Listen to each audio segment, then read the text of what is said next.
Hi friends, ఇది రెండవ ప్రపంచ యుద్ధ సమయంలో ప్రపంచాన్ని కుదిపేసిన సంఘటన. అయితే ఇది ఒక ప్రయోగానికి సంబంధించిన ఘటన. ఐన్స్టీన్, నికోలస్ టెస్లాల ప్రస్తావన కూడా ఇందులో ఉంది. మోరిస్ కే జెసెప్ అనే యుఎఫ్ఓలాజిస్ట్ 1955లో ప్రచురించిన the case of the UFO unidentified flying objects అనే పుస్తకం రేపిన కలకలం ఇందుకు కారణం. ఎగిరే పళ్ళాలను గురించి, అందులో ప్రయాణించి భూమిని చూడ్డానికి వచ్చే గ్రహాంతర వాసుల గురించి చాలా కథలు, కథనాలు, సినిమాలు విడుదలయ్యాయి.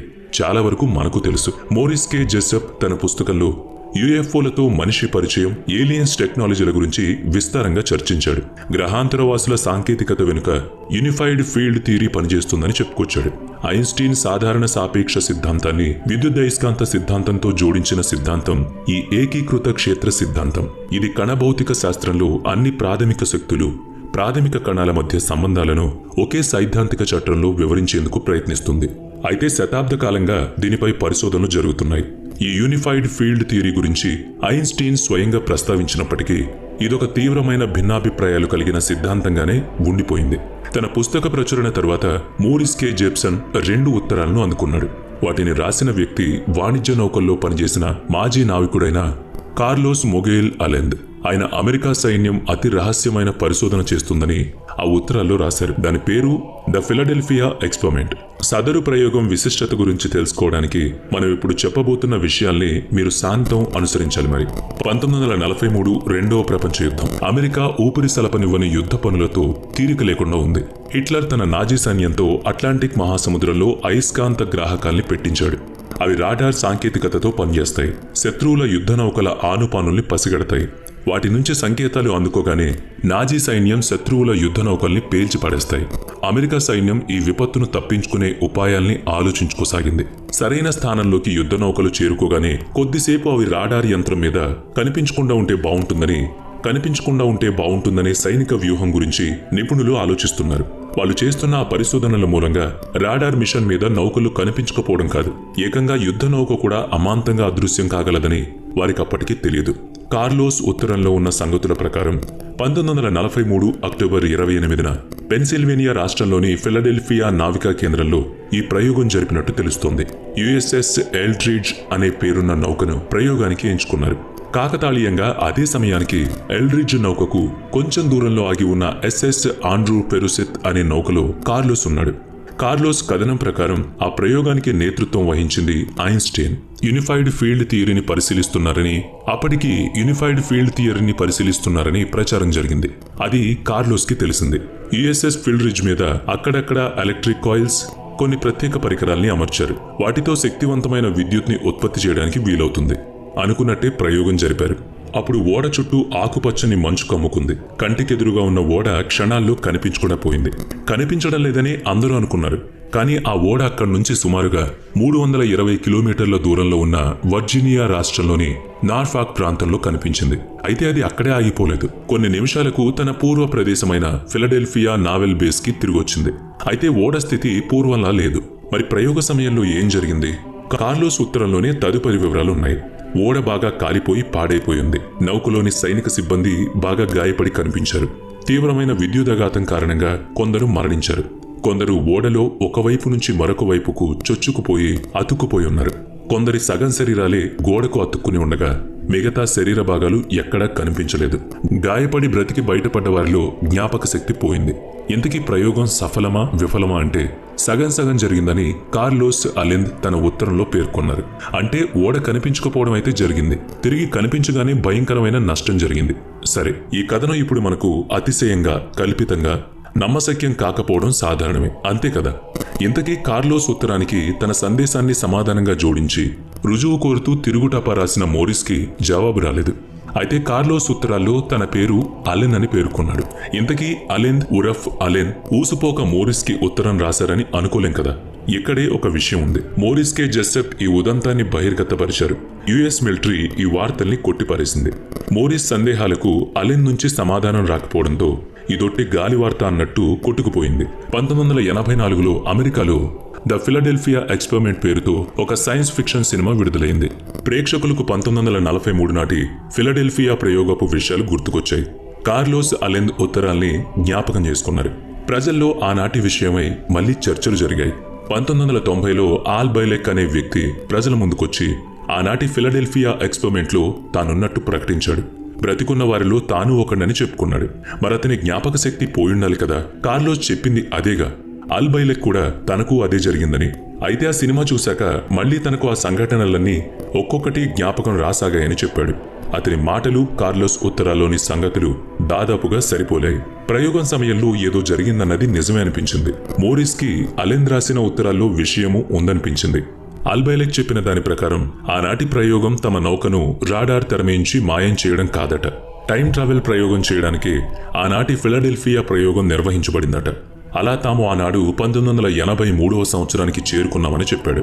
మొత్తానికి ఆల్బైలెక్ కొన్ని విషయాలైతే చెప్పాడు గాని పెద్దగా ఏం వివరించలేదు. కోస్ట్ టు కోస్ట్ ఏఎం అనే రేడియో కార్యక్రమంలో పాల్గొన్న ఆల్బైలెక్ ని హోస్ట్ ప్రశ్నించినప్పుడు అది అమెరికా జాతీయ భద్రతకు సంబంధించిన విషయమని, అది ఆ దేశం సాధించిన ప్రత్యేక ఘనత అని చెప్పాడు. అంతేకాకుండా తాను దాని గురించి ఏం ప్రస్తావించబోనన్నాడు. అయితే ఆ ప్రయోగం తర్వాత తను మోంటాక్ ప్రాజెక్టు పంపించబడ్డానని మాత్రం చెప్పాడు. అది అచ్చంగా టైం ట్రావెల్ కి సంబంధించిన ప్రయోగం. నికోలస్ టెస్లా, వెల్హెలెమ్ రిచ్ అనే సుప్రసిద్ధ శాస్త్రవేత్తల ప్రమేయం ఉన్న ప్రయోగం అది. ఇది కూడా నిగూఢమైన ప్రయోగమే. ఈ రెండు ప్రయోగాల సత్యశీలత మీద సందేశం ఉన్నప్పటికీ ఫిలడెల్ఫియా ప్రయోగం అనేది అమెరికా సైన్యం ద్వారా జరపబడిందన్నది నిజమని మాత్రం ప్రజలు భావించారు. ఇంతకీ జరిగిందేంటి, ఫలితమేంటి అన్నది తెలిసినట్ట తెలియనట్ట అని మీరు కుతూహలపడుతుంటే తదుపరి వివరాలు చెప్పుకుందాం. ఇది పూర్తిగా విరుద్ధమైన విషయం, మరి శ్రద్ధగా ఆలకించండి. ఇలాంటి ప్రయోగాలు చేస్తే చేశామని, అయితే విఫలమయ్యామని, లేదా ఏదో వికటించి ఆగిపోయామని చెప్పుకోవచ్చు. నిజంగా వైఫల్యాలను ఎవరూ పెద్దగా చెప్పుకోరన్నది అర్థం చేసుకోవచ్చు. 1955లో కార్లోస్ అలెన్ రాసిన ఉత్తరాలు మోరిస్కి అందాయి. కొద్ది కాలం తర్వాత అమెరికా నావికా పరిశోధనా కేంద్రానికి రహస్య పత్రం ఒకటి అందింది. పైన హ్యాపీ ఈస్టర్ అనే 2 పదాలు తప్ప ఫ్రమ్ టు అనే చిరునామాలు, వ్యక్తి పేర్లు ఏం లేవు. ఇంతకీ అందులో మోరిస్కే జోసెఫ్ ప్రచురించిన the case of the UFO unidentified flying objects పుస్తకం లోపల పుటల్లో అటు ఇటు ఉండే ఖాళీ ప్రాంతం అంటే మార్జిన్లోనూ పేరాకు మధ్యనున్న ఖాళీ స్థలంలోనూ వివిధ వివరాలు రాసున్నాయి. వాటిని కూడా 3 రకాల నీలం రంగు ఛాయల్లో రాశారు. అంటే ఓ ముగ్గురు ఆ పుస్తకాన్ని చదివి తమ వ్యాఖ్యలు రాసినట్టుగా ఉంది. వారు ఒకరికొకరు జీప్సీలని సంబోధించుకున్నారు కూడా. అంటే ఎవరో గ్రహాంతర వాసులు రాసినట్టుగా అనిపించేలా ఉంది. వేరే వారికి మన భూమి గ్రహాంతర పదార్థమే కదా, కాబట్టి అక్కడ భూమి అనే గ్రహం మీద జీవం ఉందని తాము గ్రహించినట్లుగా సూచిస్తున్నట్లు వ్యాఖ్యలు రాశారు. పైగా మోరిస్ కే జెసప్ ప్రస్తావించిన ఏకీకృత క్షేత్ర సిద్ధాంతం, యూనిఫైడ్ ఫీల్డ్ థియరీ పరిశోధనలు తమ గ్రహాంతర సాంకేతికతకు చాలా దగ్గరగా ఉన్నట్టు కూడా పేర్కొన్నారు. అయితే అది మానవ జాతికి ప్రమాదకరం కావచ్చని ఆ వ్యాఖ్యల్లో ఉంది. అలా ఆ రాతల్లో ఫిలడెల్ఫియా ప్రయోగం గురించి కూడా ప్రస్తావనకొచ్చింది. పుస్తకంలోని విషయం గ్రహాంతర వాసులే రాసినట్టుగా ఉన్న ఆ వాక్యాలు చదివిన అమెరికా నావికా పరిశోధనా కేంద్ర అధికారులు మోరిస్ కే జెసప్ ని తమ కార్యాలయానికి పిలిపించుకున్నారు. ప్రజల్లో రోజురోజుకి ఫిలడెల్ఫియా ప్రయోగం గురించి చర్చలు ఎక్కువ అవుతున్నాయి. మరి ఇంతకీ అమెరికా నావికా పరిశోధనా కేంద్రానికి వెళ్లిన మోరిస్ వారికి అందిన తన పుస్తక ప్రతిలోని వ్యాఖ్యలు చదివి మరో అదిరిపోయే మాట చెప్పాడు. ఆ వ్యాఖ్యల చేతిరాత కార్లోస్ మెగోయిల్ అలెందని చెప్పాడు. వ్యాఖ్యలు ముగ్గురివి, అయితే రాసింది మాత్రం వారి తరపున కార్లోస్ అలెందో అని చెప్పాడు. ముగ్గురు ఏలియన్స్ మోరిస్ పుస్తకం విషయం మీద వ్యాఖ్యానం చేస్తే కార్లోస్ రాసి అమెరికా నావికా పరిశోధనా కేంద్రానికి పంపించాడన్నమాట. అంటే మనిషి గ్రహాంతర వాసుల్ని కలిశాడా ఏమో, అలానే అనుకోవాల్సి వచ్చింది. అయితే 12 ఏళ్ల తర్వాత 1969లో అమెరికా నావికా పరిశోధనా అధికారులు మోరిస్ ని పిలిచి అతను పరిశోధన చేస్తున్న యూనిఫైడ్ ఫీల్డ్ థియరీ మానవ జాతికి హాని కలిగించొచ్చనే ఉద్దేశంతోనే దాన్ని నిరోధించడం కోసమే కార్లోస్ అలెంద్ మారు పేరుతో ఒకసారి, ఇలా ఏలియన్ వ్రాతలనే వంకతో మరోసారి మోరిస్ ను భయపెట్టే ప్రయత్నం చేస్తుంటాడని చెప్పారు. 1980లో రాబర్ట్ గోయల్మ్యాన్ అనే విలేకరి తనకు కార్లోస్ అలెంద్ కుటుంబంతో పరిచయం ఉన్నట్టు చెప్పాడు. అయితే వారి కుటుంబ సభ్యులు అతన్ని, అంటే కార్లోస్ ని మానసిక రోగిగా పేర్కొన్నారు. ఒంటరిగా ఉండి ఏవేవో అభూత కల్పనల్ని చేస్తూ ఉంటాడని చెప్పారు. అదే సత్యమైతే ఫిలడెల్ఫియా ఎక్స్పెరిమెంట్ అనేది కార్లోస్ అసాధారణ మనస్సులోంచి పుట్టుకొచ్చిన ఊహాజనిత ప్రయోగమే అయ్యుండాలి. అయితే సత్యం వేరే విధంగా ఉంది. మోరిస్ కే జెసప్ తన పుస్తకం the case of the UFO unidentified flying objects లో చర్చించినట్టుగా గ్రహాంతర వాసుల సాంకేతికత, యునైటెడ్ ఫీల్డ్ థియరీల గురించి లోతుగా పరిశోధిస్తూ ఉన్నాడు. అమెరికా నావికా అధికారులకు అతని ప్రయత్నాల గురించి తెలుస్తూనే ఉంది. పైగా ఫిలడెల్ఫియా ప్రయోగ ఆనుపానుల్ని తెలుసుకునే పనిలో ఉన్నట్టుగా తెలుసుకున్నాడు. ఒకరోజు అమెరికా నావికా పరిశోధనా కేంద్రానికి వచ్చి ఇంటికి తిరిగి వెళుతున్న మోరిస్ వాహనం ప్రమాదానికి గురై అతనికి తీవ్రమైన గాయాలు తగిలాయి. ఇదంతా ఓపిగ్గా స్వీకరించలేని అతని భార్య అతన్ని విడిచి వెళ్లిపోయింది. ఫలితంగా మోరిస్ మానసికంగా బాగా దెబ్బతిన్నాడు.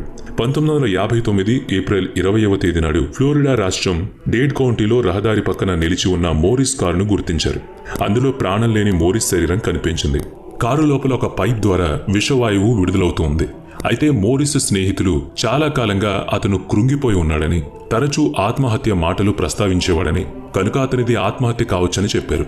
నమ్మాలి, తప్పదు. పోనీ ఫిలడెల్ఫియా ప్రయోగ రహస్యం కనిపెట్టేయడం మూలంగా ప్రత్యర్థులు అతన్ని హతమార్చారని అనుకోవడానికి ఆధారాలు లేవు. ఇక్కడ ఒక ఆసక్తికర విషయం ఉంది, చెప్పుకుందాం. కార్లోస్ అలెంద్ ద్వారా మోరిస్ జెసప్కి అందిన ఉత్తరాలు, అలాగే వ్యాఖ్యలు రాయబడిన అమెరికా నావికా కేంద్రానికి చేరిన మోరిస్ పుస్తక ప్రతిలోని వ్రాతలు ప్రజల్లో అమితమైన ఆసక్తిని రేకెత్తించాయి. ఒక సంస్థ వీటన్నిటినీ ఒక పుస్తకంగా ముద్రించి అమ్మకానికి పెట్టింది. The case of the UFO, the Varo edition అని ఆ పుస్తకానికి పేరు పెట్టింది. పుస్తకానికి విపరీతమైన ప్రాచుర్యం వచ్చింది. ఇక ఆపై వచ్చిన డాక్యుమెంటరీలు, సినిమాలు, ఇతర కథనాలకు ఈ పుస్తకమే ఆధారం. ఇంతకీ పుస్తకాన్ని ముద్రించిన కంపెనీ పేరు చెప్పుకోలేదు మనం. ఇది చాలా కీలకం కూడా. టెక్సస్ లోని ఆ సంస్థ పేరు వారో మ్యానుఫ్యాక్చరింగ్ కార్పొరేషన్ ఆఫ్ గార్లాండ్. కనుకనే పుస్తకం మీద వారో ఎడిషన్ అని వేశారు. మరైతే కీలకం ఏమిటి? అమెరికా నావికా పరిశోధన కేంద్రానికి సంబంధించిన కాంట్రాక్ట్ పనులు చేసేది ఈ వారో గార్లాండ్ కంపెనీయే. మరైతే ఈ మొత్తం కథనం పేరు కోసం, డబ్బు గడించడం కోసం రచించిన అసాధారణ ఎత్తుగడ అని అనుకోవాలన్నా కూడా దాన్ని సమర్థించే ఆధారాలు ఎవ్వరి వద్ద లేవు. మొత్తం వ్యవహారంలో ప్రస్తావించబడ్డ వ్యక్తులు, సంస్థలు అసలు సంగతిని వెల్లడించవు. సరే, మరి ఆల్బైలెక్ ఏమయ్యాడన్నది మిగిలిపోయింది. 1990లో అందరి ముందుకు వచ్చి తాను ఆనాటి ప్రయోగంలో యుఎస్ఎస్ ఎల్రిజ్ నౌక మీదున్న సిబ్బందిలో ఒకణ్ణి అని చెప్పుకున్నాడు కదా. 1943 నుంచి 1983లోకి ప్రయాణించి తిరిగి వెనక్కి వెళ్లాలని అన్నాడు. మరి ఆ తర్వాత 2137, 2749 సంవత్సరాల్లో కూడా భవిష్యత్తు కాలాలకు వెళ్లి వచ్చినట్లు ప్రకటించుకున్న ఆల్బైలెక్ కూడా అతనే. 2005లో అమెరికా, ఐరోపాలు కలిసి రష్యా, చైనా మీద యుద్ధం ప్రకటించాయని కూడా చెప్పాడు.